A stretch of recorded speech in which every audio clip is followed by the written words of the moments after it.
Halo Sobat Ilmu Giziku, siapa nih yang merasa siklus menstruasinya tidak teratur? Wah, kira-kira kenapa ya? Ternyata bisa jadi itu merupakan gejala PCOS loh.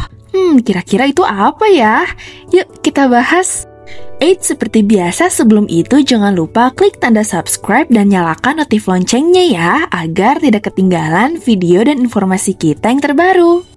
Polycystic Ovarium Syndrome atau sindrom polikistik ovarium merupakan kelainan hormonal pada wanita usia reproduksi. Prevalensi PCOS pada remaja putri usia 11-19 tahun adalah 1,8 hingga 15%. Remaja merupakan masa peralihan dari masa kanak-kanak ke masa dewasa. Biasanya pada fase ini remaja perempuan mengalami masa pubertas, salah satunya adalah menstruasi. Nah, menstruasi itu merupakan siklus bulanan perempuan di mana terjadinya peluruhan lapisan dinding rahim. Pada dasarnya, siklus menstruasi itu bervariasi loh.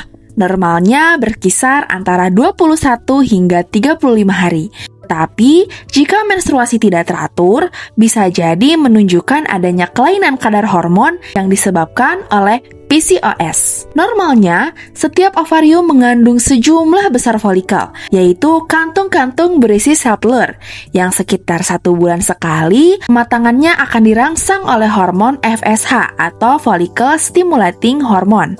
Nah, selanjutnya folikel akan dirangsang oleh hormon LH untuk pecah, sehingga sel telur dapat dilepaskan ke tuba falopi.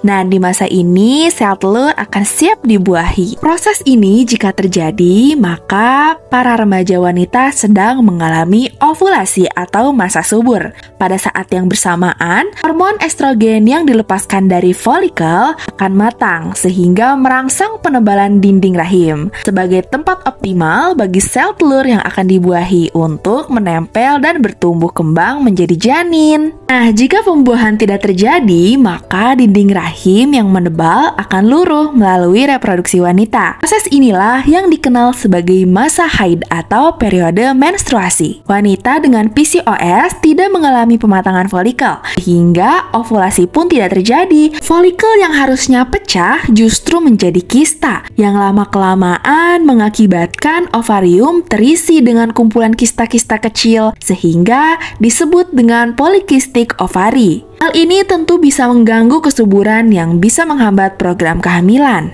Nah, teman-teman, adapun tanda nih dari PCOS itu sendiri, seperti adanya pertumbuhan rambut di tempat yang tidak diinginkan, misalnya wajah, dagu, payudara, atau perut. Lalu rambut rontok, muka berminyak dan muncul jerawat, warna kulit lebih gelap di area ketiak, tengkuk leher, dan daerah kemaluan, sering susah tidur, gangguan menstruasi, berat badan bertambah, dan sulitnya hamil.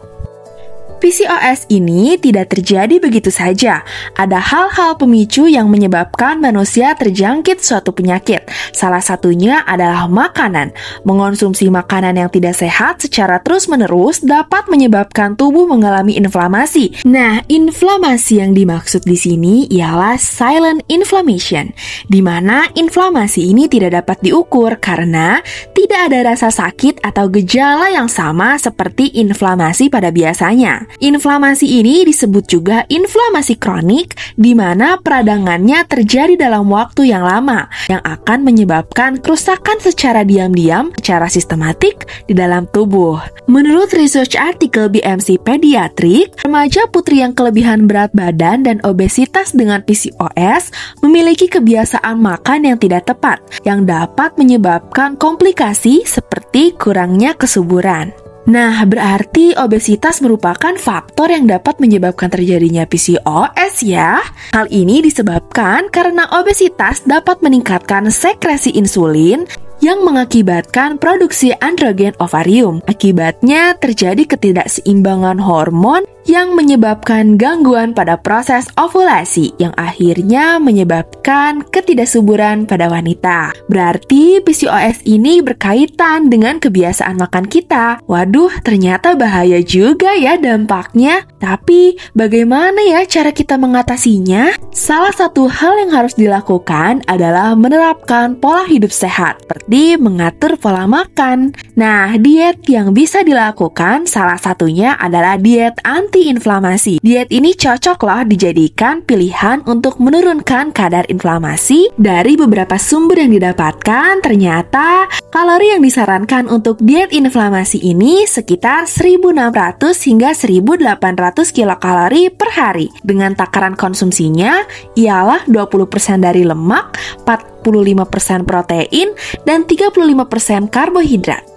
Adapun contoh makanan yang disarankan untuk dikonsumsi pada diet ini ialah makanan alami yang tidak melalui pemrosesan terlalu lama, seperti buah-buahan, kacang-kacangan, sayur, olive oil, dan telur rebus. Makanan dengan efektivitas sebagai antiinflamasi dalam tubuh yaitu mengandung polifenol, omega 3, karotenoid, melatonin, rendah karbohidrat dan kalori, dan juga makanan tinggi antioksidan. Dapat disimpulkan bahwa diet antiinflamasi pada wanita dengan PCOS dapat memberikan dampak positif terhadap penanda inflamasi. Nah, diet ini juga berdampak positif pada status gizi kita dan juga gejala yang tengah dirasakan. Maka dari itu, diet antiinflamasi ini sangat cocok dilakukan untuk remaja putri yang menderita PCOS. Tetapi sebelum memulai diet ini, sebaiknya lakukan konsultasi terlebih dahulu dengan ahli gizi ya.